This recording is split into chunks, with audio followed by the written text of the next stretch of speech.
good afternoon, everyone. My name is Rahul Kapoor. On behalf of Grant Thornton Bharat, a very warm welcome to all participants. Today's agenda, we would like to walk you through the production linked incentive scheme. So we bring today to you a cross-functional team and hope we are able to answer your questions.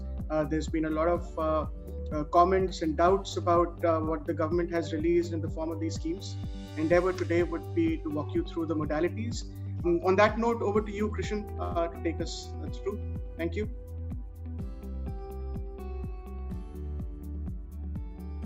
PLI schemes are, cornerstones of government's push for not only achieving the Atmanirbhar Bharat, but also create more and more globally competitive champions, with the strategy which is based upon incremental sales from a base year, typically which is 1920 for the purpose of these schemes. The scheme aims to provide incentives for a period of 5 to 6 years, typically, during the course of which the investment to the incremental sales will be achieved by different players who will be successfully getting these benefits. As overall sanction in the budget, there was approximately 1.97 crore of money which was parked for the production incentive schemes for these 13 sectors. This was basically to create national champions for manufacturing, generate employment opportunities, basically encourage Make in India and Atmanirbhar Bharat, the initiative which the government has been running. It also targets to achieve a minimum production as a result of these schemes to the tune of $500 billion in the next 5 years. That's the plan of the government.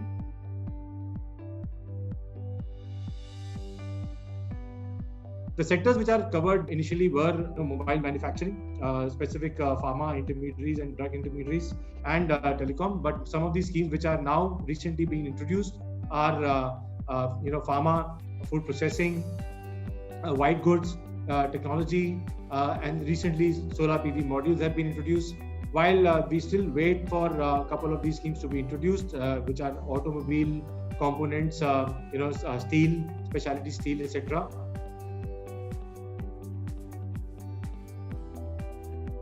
Food processing is one of the most promising sector which has emerged in the last few years. So food processing sector has been growing at an average annual growth rate of around 8%. And by 2024, we expect that potentially it will attract at least 33 billion of investment and generate employment at least of 9 million people from this sector. Food processing for production link, it's basically a sales incentive scheme, which is broadly categorized into 3 sections. For the first section, if you see, it's for the big food processors, where they have categorized into 4 parts. For the first part is the ready to cook and ready to eat. And then the second part is for the processed foods, vegetable, and the third is marine, and fourth is the mozzarella cheese. If we come to the next part, the category 2, which is of an innovative and organic product. In organic, by organic product, they means the organic eggs or organic fruits and vegetables, which falls under this criteria, or an innovative product. Innovative product does not mean any kind of patency is required, or that's yet not been confirmed by the ministry, but that should be an innovative and should be recognized by the ministry. For branding and marketing, it is only relevant to the Indian brands, for which they can go abroad, they can market, they can brand their product, and so that this gives a more broader perspective with regards to the local Indian manufacturers, and give them a good amount of visibility across world.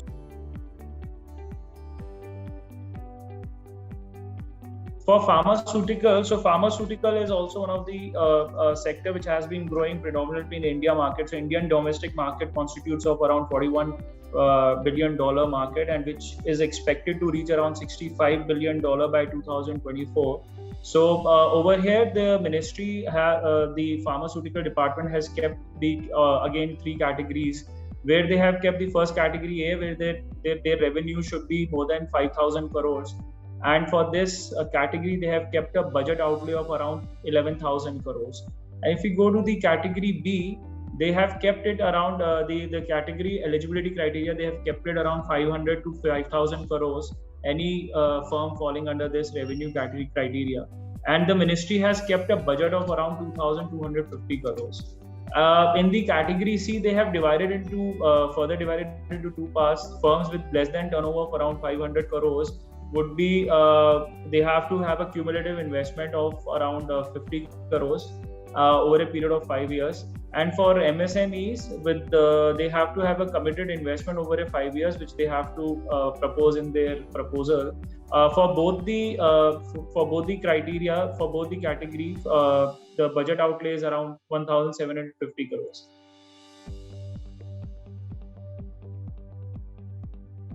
So for the white goods, it has been broadly divided into two parts. It has been, the first part is our A condition. So that under A condition, they have kept it into further being divided into 2-3 parts. So for the high value, they have kept it aluminium, copper, intermediaries, foil, comparison, just to name a few. And for low value intermediate, there are further their value add-on products. And in the LED, they have kept chips. They have kept the LED chips. They have kept fuses, large-scale investment in that, and they have further been divided into further add-on values to that. So in that, what they have kept is they will be looking at an incremental sales of around 10% on the sales for the financial base year of 2019-20. The tenure of the scheme will be again 5 years. And they have kept the incentive rate around 6 to 4%. So first 2 years will be 6%, then third and fourth year will be 5%, and the fifth year will be 4%.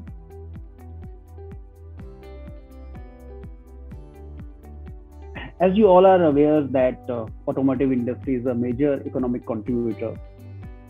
India is the largest tractor manufacturer, second largest bus manufacturer, and third largest heavy truck manufacturer. Currently, sector contributes 7.1% of India's GDP and 4.3% of India's overall export. That's why Government of India has allocated the biggest pie of PLI to the sector with an outlay of 57,000 crores. From structure of incentive standpoint, scheme is still under deliberation. But as per the industry sources, the scheme for auto sector would encompasses into 4 sub-schemes. So, sourcing incentive scheme is the first one, which is expected to incentivize international purchase offices, that is IPO. Second one is champion OEM incentive. There would be outlay of 18,000 crores with an aim to provide incentive based on sales value of all auto OEMs. Third one is logistics cost incentive, is anticipated to have a biggest outlay of 23,000 crores. Fourth one is component champion incentive scheme. It would discuss, so basically the focus on giving out incentive on the auto component incremental sale.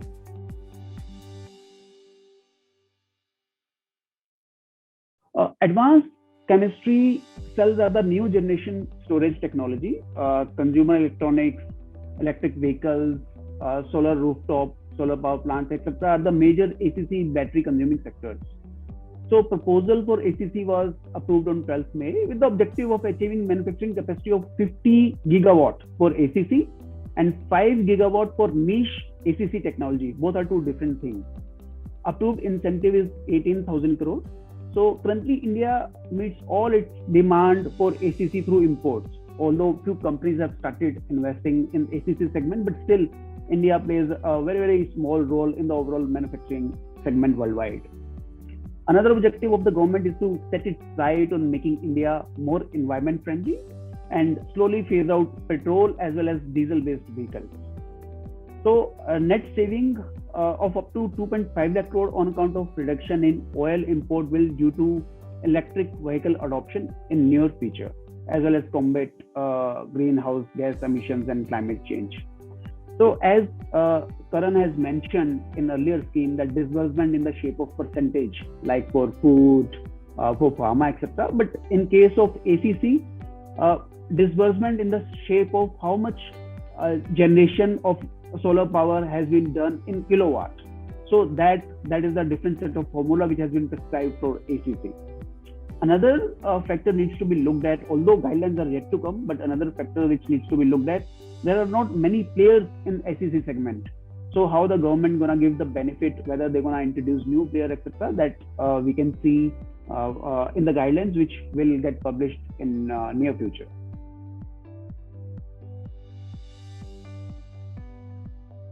So telecom sector is made up of companies that make communication possible on global scale, whether it is through phone or internet or through airwaves, etc. India is the world's second largest telecommunication market with a subscriber base of 1.16 billion, and India has also surpassed US to become second largest market in terms of app downloads. So that's why government has given focused on this sector and given incentive of approximately 12,000 crore to this sector. PLI was approved on 17th May with a focus to make India a global manufacturing hub in telecom equipment such as core transmission equipment, 4G, 5G, next generation radio access network, customer premises equipment, switches, routers, wireless equipment, etc. Objective is to offset the huge import bill of approximately 50,000 crore and reinforce it with Make in India products. Another objective is to enhance production of more than 2.5 lakh crore with exports of around 2.4 lakh crores over a period of 5 years.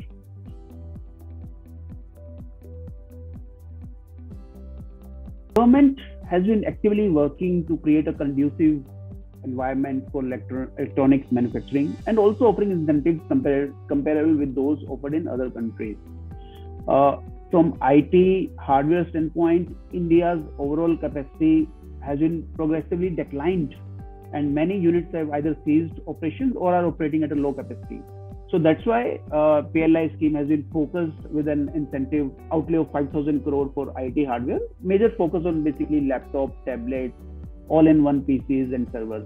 Currently, entire demands are being met through import. So application submission window was closed on 30th of April, and as of now, screening process is going on. My best wishes to all the applicants who have submitted the application of the scheme.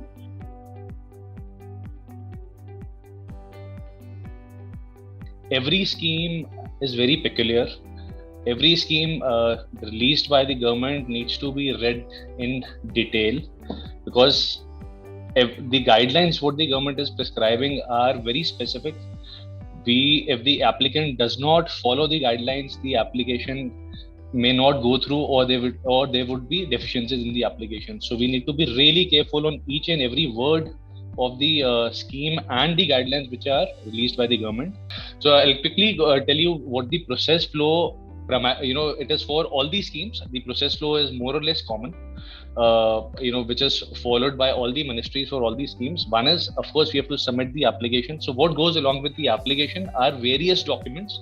In all these schemes, there is a PMA appointed, which is nothing but a project management agency. So that is an independent agency on behalf of the government. They will be screening the application. They will be implementing the scheme for the government and recommending the applicants. So eventual approval or disapproval is by the ministry. So there are three cases which can happen where the application does not meet the prima facie criteria. Automatically the applications will get rejected. So if the application is incomplete and which is submitted before the PMA, they will highlight the deficiencies. They will ask for more documents which the company or the applicants needs to submit, and only then the PMA will process the application and make the recommendation to the ministry. And of course, if the application is complete in all respects and PMA is satisfied, it will directly move for the recommendation to the ministry. And post which, whenever the scheme or the approval letter is dispersed by the ministry, it will go to those applicants who are eligible, who are meeting the application criteria. So this goes unanimously for all the schemes. So this is the process to be followed for all the schemes. And so what is the disbursement process? The first step is, of course, which we discussed, is submission of application by the applicant. Second, the verification will be done. Third, after we get the approval and we meet all the criteria which is laid down in the scheme, only then the disposal of the subsidy or the incentive which is promised by the government under the scheme will be given to the applicant. That is again on air by air how the scheme prescribes for.